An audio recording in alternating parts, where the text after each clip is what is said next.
Sir ములుగులో ఒక SI ఆత్మహత్య చేసుకున్నారు అనే న్యూస్ ఇప్పుడు చాలా సెన్సేషనల్ అయింది సార్.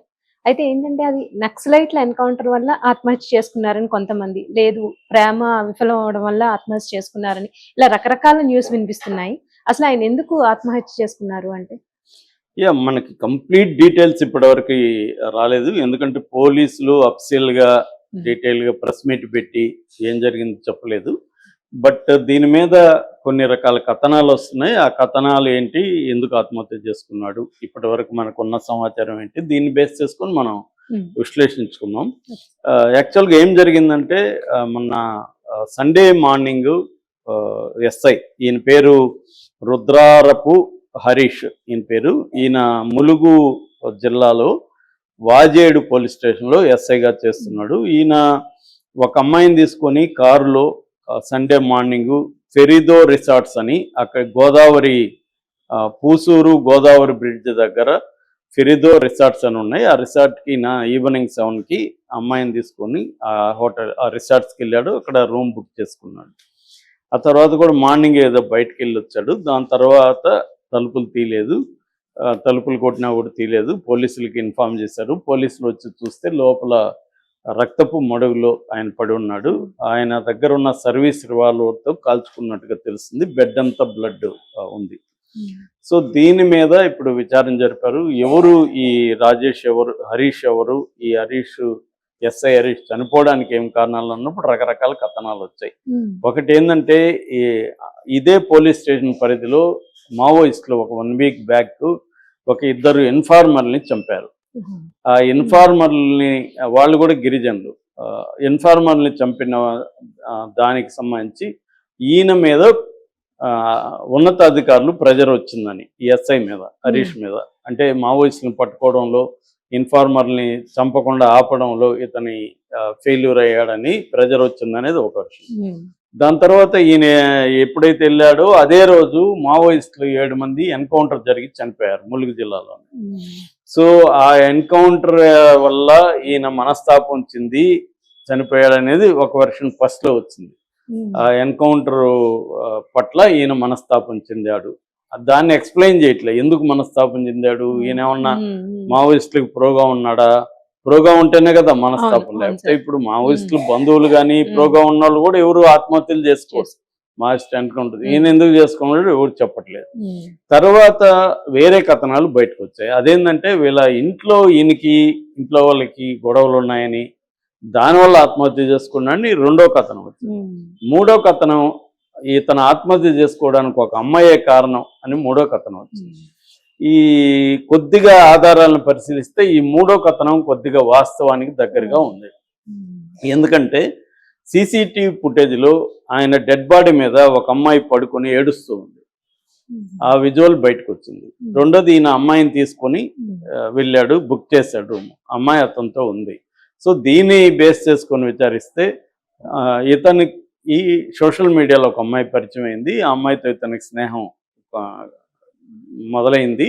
ఈ క్రమంలో వాళ్ళ ఇంట్లో వాళ్ళు ఒక అమ్మాయిని 10 రోజులకు ముందే పెళ్లి చూశారు. అది 6వ తేదీ నిశ్చితార్థం కూడా ఉంది, ఈ నెల 6వ తేదీ.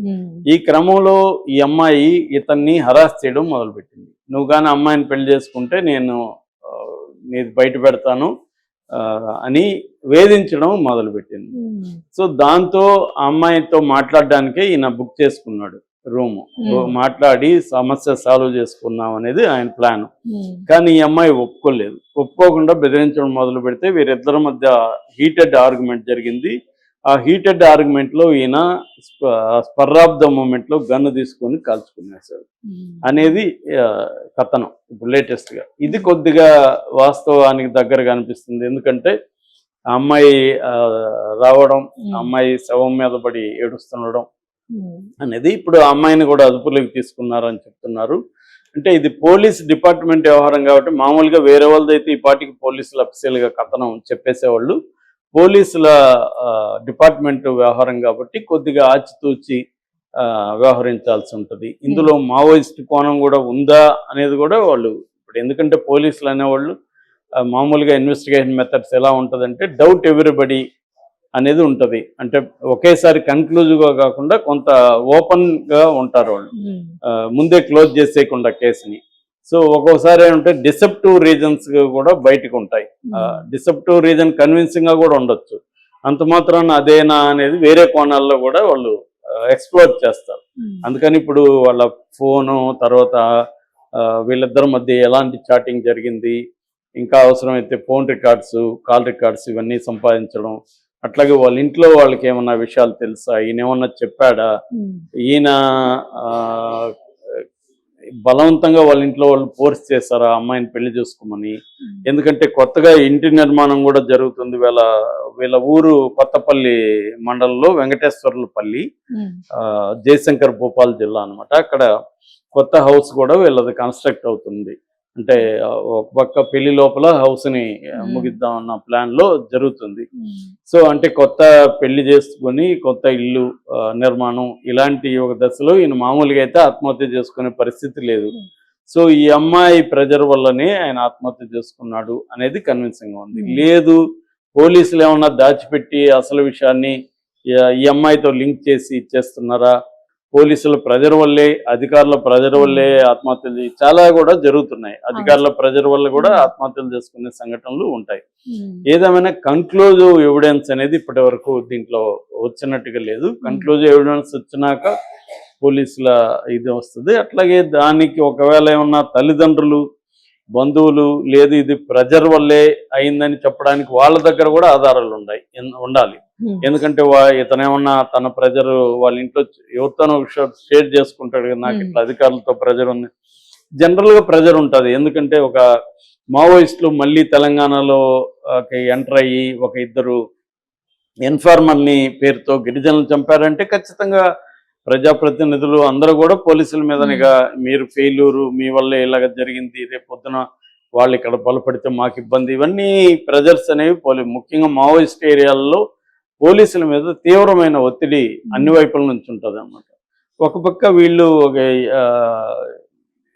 వీళ్ళకి మావోయిస్టుల మీద సింపథెటిక్ గా ఉండే పోలీస్ ఆఫీసర్లు కూడా ఉండొచ్చు. అలాంటి వాళ్ళకి ఏంటంటే ఇబ్బంది ఉంటుంది అటు ఇది. ఇప్పుడు ఏంటంటే ఈ ఎన్కౌంటర్ కూడా పట్టుకొని వాళ్ళని కొంతమంది విషం పెట్టి అంటే మత్తు పదార్థం ఇచ్చి కలిపి వాళ్ళని ఆ తర్వాత ఎన్కౌంటర్ చేశారనే ఇది కూడా వస్తుంది. హైకోర్టులో కేసు కూడా నడుస్తుంది దీని మీద. సో దీనికి ఏమైనా లింక్ ఉందా అనేది కూడా మనమైతే ఇప్పుడు కొట్టిపారేయలేము. ఉన్నంతలో కన్విన్సింగ్ థియరీ అయితే ఇది కనిపిస్తుంది. ఎందుకంటే అమ్మాయి వెళ్ళడం, అమ్మాయి చనిపోయినాక వచ్చి మామూలుగా తను కాల్చుకున్నాక అమ్మాయి చెప్పాలి కదా, అదేం చెప్పకుండా అమ్మాయి పారిపోవడం. కానీ సీసీటీవీ ఫుటేజ్ అంటే ఇప్పుడు బెడ్ ఉంది అక్కడ, ఒక రూమ్ లో బెడ్ ఉంటే బెడ్కి సీసీటీవీ ఫుటేజ్ ఉంటే అది ఎలా అలో చేస్తారు అనేది ఒక వెర్షన్. సో ఇలాగ అనేక అనుమానాలు ఉన్నాయి. హోటల్లో మామూలుగా ఇప్పుడు హోటల్లో మనం గది భార్య భర్త గది తీసుకుంటే సీసీటీవీ ఫుటేజ్ అక్కడ ఎట్లా ఉంటుంది, ఉండకూడదు కదా, మరి ఈ విజువల్ ఎట్లా బయటకు వచ్చింది, ఇవన్నీ ప్రశ్నలు అయితే ఉన్నాయి. దీనికి ఇంకా సమాధానాలు రావాల్సి ఉంది. ఏదేమైనా తెలంగాణలో ఇటీవల పరిణామాలు అంటే ఒక 2 రోజుల గ్యాప్ లోనే ఒక ఎస్ఐ ఆత్మహత్య చేసుకున్నాడు, ఒక మహిళా కానిస్టేబుల్ని వాళ్ళ సొంత తమ్ముడే చంపేశాడు. అది కూడా సర్ప్రైజింగ్ అనమాట. సొంత తమ్ముడు చంపేయడం కనుక దాని వెనక కూడా ఆస్తి గొడవలు ఉన్నాయని చెప్తున్నారు. ఎందుకంటే ఆమె హైతనగర్లో శ్రీకాంత్ అనే అతన్ని ఈమె పెళ్లి చేసుకుంది. ఈమె పేరు నాగమణి, కానిస్టేబుల్, లేడీ కానిస్టేబుల్. ఈ మధ్యన ఆమెకి జాబ్ వచ్చింది. వీళ్ళిద్దరికి ఎప్పటి నుంచో పరిచయం ఉంది. వీళ్ళకి అమ్మ నాన్న లేకపోతే వాళ్ళ తమ్ముడు పరమేశ్ ఈమెను హెల్ప్ చేసి చేశాడు.